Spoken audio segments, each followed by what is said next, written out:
चलिए सबसे पहले बात मंदिरों की ही करने वाले हैं, क्योंकि मंदिरों को लेकर जो खुलासे हो रहे हैं वो अतीत की कई ऐसी चीजें हमारे सामने लाकर रख रहे हैं जो बता रही हैं कि कैसे हिंदुओं का दमन करने की कोशिश की।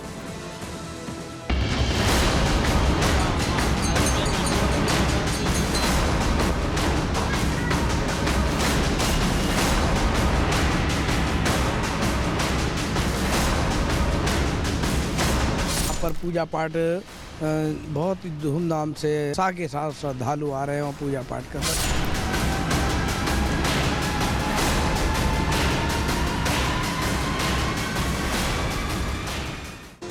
सालों से हम ये सुनते आ रहे हैं कि सनातन की जड़ें गहरी रही हैं। खोज करने पर जब हम आते हैं तो सनातन तक ही पहुंचते हैं, और यह खुलासा संभल से हुआ है। और संभल मात्र एक एग्जाम्पल है, एक उदाहरण है। संभल जैसे ही आप अलग अलग शहरों में अगर जड़ों तक पहुंचने की कोशिश करेंगे तो ये आपको सनातन से जोड़ेगा। पौराणिक सच एक तरह से सामने आ रहा है, क्योंकि सनातन के जो प्रतीक संभल में मिल रहे हैं, वाराणसी में मिल रहे हैं, मुजफ्फरनगर में मिल रहे हैं, वो बता रहे हैं कि कैसे हिंदुओं का अलग अलग जगहों पर एक समय में दमन किया गया, उन्हें पलायन के लिए मजबूर किया गया, इस मुहाने पे ले आया गया कि वो अपने आराध्य को छोड़कर भागने पर मजबूर हो गए, उन्हें वहां से जगह छोड़कर जाने के लिए मजबूर किया गया। अतीत में कैसे दबाया गया, डराया गया हिंदुओं को अलग अलग जगहों पर, क्योंकि खुलासे जो हो रहे हैं वो बता रहे मंदिर उन्हीं जगहों पर थे जहां कभी हिंदू आबादी रहती थी, और वहां से अब हिंदू आबादी जा चुकी है, वहां पर मुस्लिम रहते, गैर सनातनी लोग रहते। ऐसे में इसके निशान खुलकर सामने आ रहे हैं। और चलिए सबसे पहले 3 तस्वीरें आपके सामने हम रख रहे हैं, क्योंकि ये 3 तस्वीरें अलग अलग जगहों से गवाही दे रही हैं कि सनातन हर जगह था और हमेशा था। 250 साल पुराना मंदिर संभल का। वाराणसी की तस्वीर भी आप देख लीजिए, मंदिर पर अतिक्रमण किया गया, इसको लेकर भी खुलासा हुआ है। देखकर ही आपको समझ में आ रहा है कि पुराना मंदिर है ये। इसके अलावा आज मुजफ्फरनगर की भी तस्वीर आपको दिखा रहे हैं, जहां मंदिर खंडहर में तब्दील हो गया। हालात यहाँ कैसे हैं ये आप देख पा रहे हैं, मंदिर पर ताला लगा हुआ है। ये तस्वीरें बता रही हैं कि ये सनातन के वो जिंदा सबूत हैं जो पूरी कहानी बयां कर रहे हैं, पूरी सच्चाई बता रहे हैं। कैसे ये खुलासे हो रहे हैं, पहले चलिए संभल के बारे में आपको अपडेट देते हैं, क्योंकि यहाँ पर एक और मंदिर मिल गया है। जानकारी आपके सामने रख रहे हैं। संभल में 4 दिन में अब तक 2 मंदिर मिले, क्योंकि संभल को कहा जाता है कि भगवान का कल्कि अवतार नहीं होना, तो सोचिए खुलासे तो होना लाजमी है। दोनों मंदिर मुस्लिम बाहुल्य इलाकों में बताए जा रहे हैं जो मिले हैं। और पहला मंदिर जो था खगुसराय में मिला, तस्वीरें हमने आपको उसकी दिखाई थी। कार्तिकेय भगवान का मंदिर था ये जो पहला मंदिर मिला। मंदिर के पास जल स्रोत एक कुआं भी मिला है, क्योंकि कुआं पूजन की परंपरा सनातन में रही है। कार्तिकेय मंदिर में पूजा पाठ शुरू हो गया, लोग अलग अलग जगहों से पहुंच रहे, तस्वीरें हम लगातार आपको दिखा रहे हैं। इसके बीच आपको बताएं दूसरा मंदिर भी मिल गया है। दूसरा मंदिर हयात नगर में बताया जा रहा है मिला है, और ये राधा कृष्ण का मंदिर है। उस मंदिर की भी हम आपको तस्वीर यहाँ दिखा रहे हैं। ये पहला मंदिर है जो मिला था, और ये दूसरा मंदिर। दोनों मंदिरों की दूरी करीब बताया जा रहा है कि 2 किलोमीटर है। प्रशासन ने राधा कृष्ण जी का ये जो मंदिर मिला है इसे भी खुलवा दिया गया, प्रशासन की मौजूदगी है, और अब यहाँ पर भी लोगों की भीड़ पहुंच रही है। और चलिए सबसे पहले जरा आपको तस्वीर दिखा रहे हैं हयात नगर के उस राधा कृष्ण मंदिर की। ये देखिए तस्वीर, देखिए ये ताला खोलने की तस्वीर है। ताले को तोड़ा जा रहा है, और उसके बाद पूजा पाठ कैसे शुरू हुआ, क्योंकि लोगों के आराध्य जब यहाँ पता चला कि ताला खुल गया है तो लोग पहुंचने लगे पूजा पाठ के लिए। और ये तस्वीरें इसलिए भी देखना जरूरी है क्योंकि जो कहते हैं कि संभल में कुछ नहीं था, जो कहा जाता है कि 19 कूप थे, 22 कूप थे, करीब अलग अलग जगहों पर 52-53 मंदिर थे, वो खुलासे ये तस्वीरें देखकर समझ में आ रहा है। मंदिर में दर्शन पूजन कैसे चल रहा है ये हम आपको तस्वीरों के जरिए दिखा रहे हैं। देखिए ये मंदिर में दर्शन पूजन किया जा रहा है और लोग पहुंच रहे हैं। पहले इन इलाकों में जाना लोगों के लिए मुश्किल होता था क्योंकि मुस्लिम बाहुल्य इलाके हैं, लेकिन अब मंदिर जब खुल गया है तो आस्थावान जो सनातनी है उनकी भीड़ यहाँ पर दिखाई दे रही है। तस्वीरें आपको ऊपर से भी मंदिर की दिखा रहे हैं। अब लोग पहुंचकर दर्शन पूजन करने में जुट गए हैं। ये तस्वीरें अपने आप में बता रही हैं कि लोग कितने उत्साहित हैं, जयकारे लगा रहे हैं। सुनिए।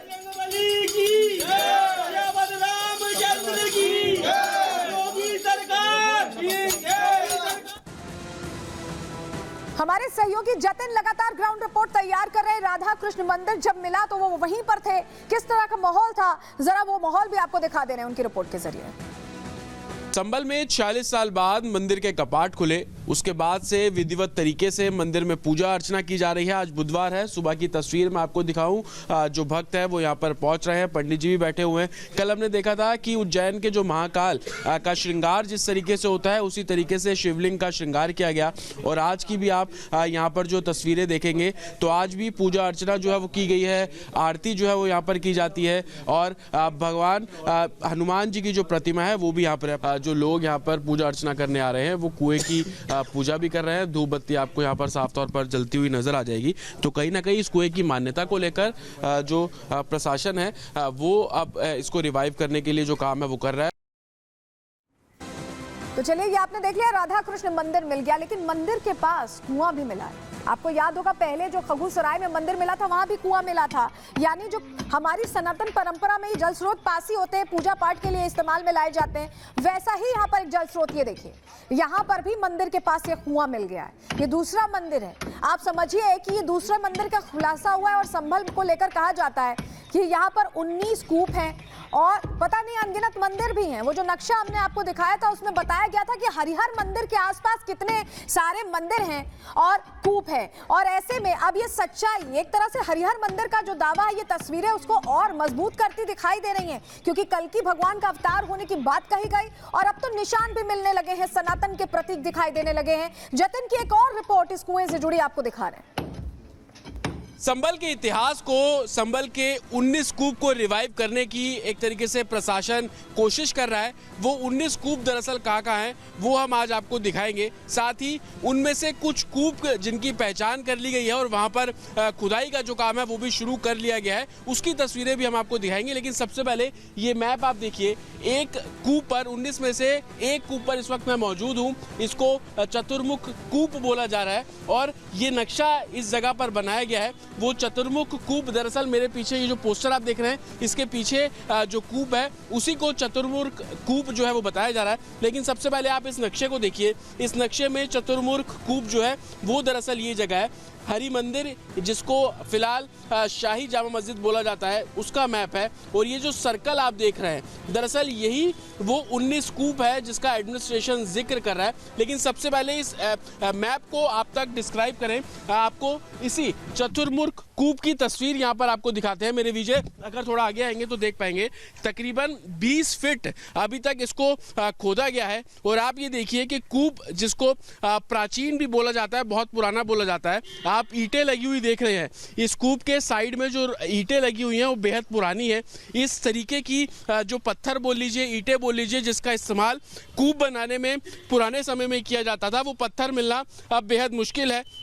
लेकिन इस कूपों को रिवाइव करने का जो काम है वो प्रशासन कर रहा है। तो जतिन की आप रिपोर्ट देख रहे थे। 2 मंदिरों को खुलासा जिस तरह से हुआ है, जतिन ने ही ये तस्वीरें दिखाई हैं, बताया कैसे ताला खुला। लेकिन आपके मन में एक सवाल होगा कि आखिर ताला क्यों लगा, मंदिर बंद क्यों थे? तो चलिए उस सवाल का जवाब आपको जल्दी से दे देते हैं। आपके सामने हम जानकारी रख रहे हैं। देखिए 1978 में संभल में भीषण दंगा हुआ था। कई दौर के दंगे हुए, लेकिन 1978 में सबसे ज्यादा भीषण दंगा ये हुआ था। दंगे में हिंदुओं का कत्लेआम किया गया था और दंगे के बाद हिंदुओं का यहाँ से पलायन हो गया। वो शहर छोड़कर चले गए, संपत्ति बेचकर चले गए और हिंदुओं ने सस्ते दामों में उस वक्त अपना घर बेचा था, मजबूर होकर, क्योंकि इस तरह का माहौल था। हिंदुओं के मंदिर पर तब से ही ताला लगा हुआ है और वो इलाके अब बदल गए हैं। मुस्लिमों ने मंदिर के पास का जो पूरा इलाका है उस पर कब्जा कर लिया और धीरे धीरे मंदिर की जमीनें सिकुड़ती गई। दंगे का खौफ आज भी हिंदुओं में बसा हुआ है और यही वजह है कि वो इस इलाके में आने से बचते थे। लेकिन अब जब मंदिरों को खोल दिया गया है, जब लोग अब समझ रहे हैं कि वो पहुंच सकते हैं, ताले खुल गए हैं, तो लोग बड़ी संख्या में पहुंच रहे दर्शन पूजन के लिए। जरा तस्वीर देखिए। ये दंगा पीड़ितों की तस्वीर है जिनके परिवार उनसे जुड़े हुए थे। उन्होंने बहुत कुछ खोया उस दौरान। नम आंखों से वो अपनी कहानी बताने की कोशिश कर रहे हैं, क्योंकि उनके लिए ये वो दर्द है जिसे कोई भी कुरेदता है अगर, तो उन्हें तकलीफ होती है। वो दौर जब उन्हें अपना शहर छोड़ना पड़ा, अपना घर छोड़ना पड़ा। और आपको बताएं 1978 में बाकायदा जब दंगे हुए थे तो उस दौरान शिकायत की गई थी। जो पुलिस को शिकायत का पत्र दिया गया था उसकी कॉपी आपको दिखा रही है। देखिए हाथ से लिखा हुआ है, हाथ से ये पूरी शिकायत लिखी हुई है, क्या क्या कर गुजरना पड़ा, कैसे यहाँ से निकलना पड़ा, पूरी कहानी इस शिकायत पत्र में लिखी हुई है। 1978 का ये शिकायत पत्र जो अपने हाथों से उस वक्त दंगा पीड़ितों ने लिखा था, क्या हुआ था उस दौरान, इस शिकायत पत्र में क्या लिखा था, चलिए जानकारी अब जल्दी से आपके सामने रख रहे हैं। संभल में 1978 में दंगे का ये शिकायत पत्र मिला है, जिसकी तस्वीर हमने आपको दिखाई। शिकायत पत्र में एक एक बात यहाँ दर्ज है, एक एक बात लिखी हुई है। शिकायत पत्र में लिखा है कि भीड़ नारा लगाते हुए आई, दुकानों में आगजनी की और तोड़फोड़ की गई। दंगाइयों ने कई दुकानों में लूटपाट भी की, यानी नुकसान पहुंचाया सीधा सीधा। शिकायत पत्र में 2700 नगद लूटने का जिक्र है। उस दौर में 1978 में 2700 कितने होते थे आप समझिए। 23,500 रुपए की खाद लूटने का भी जिक्र है, और 23,500 भी उस दौर में कितने होते थे आप जरा समझिए। 1978 की हम बात कर रहे हैं, कितना बड़ा अमाउंट था उस दौर में, वो लूट का जिक्र है। और शिकायत पत्र में बकायदा दंगाइयों के नाम लिखे हुए हैं, क्या क्या नाम लिखे हुए हैं ये भी देख लीजिए। इरफान, जुबैर, अच्छन आरती, सरदार गौस, ये वो लोग थे जिन्होंने उस वक्त दंगा किया था, यहाँ पर लोगों को प्रताड़ित किया था, हिंदुओं को खास तौर से प्रताड़ित किया था। बब्बू पल्लेदार, लल्ला, रिफागुल और नवाब गौस, ये वो नाम है। कासिम आरती, डॉक्टर अकील, अख्तर, जमील, ये कुल 12 आरोपी हैं जिनके नाम उस शिकायत पत्र में, जो भी हमने आपको तस्वीर के जरिए दिखाया था, उसमें लिखे हुए थे। पीड़ित ने लिखा था कि इन्हें पहचान सकता हूं, यानी पहचान वो सकते थे अगर उस वक्त कार्रवाई होती, लेकिन उस वक्त प्रशासन ने साथ नहीं दिया, कार्रवाई नहीं हुई। और दंगा पीड़ितों का जो दर्द है वो अभी भी अगर आप उनसे बात करेंगे तो उनकी आंखें भर जाती हैं।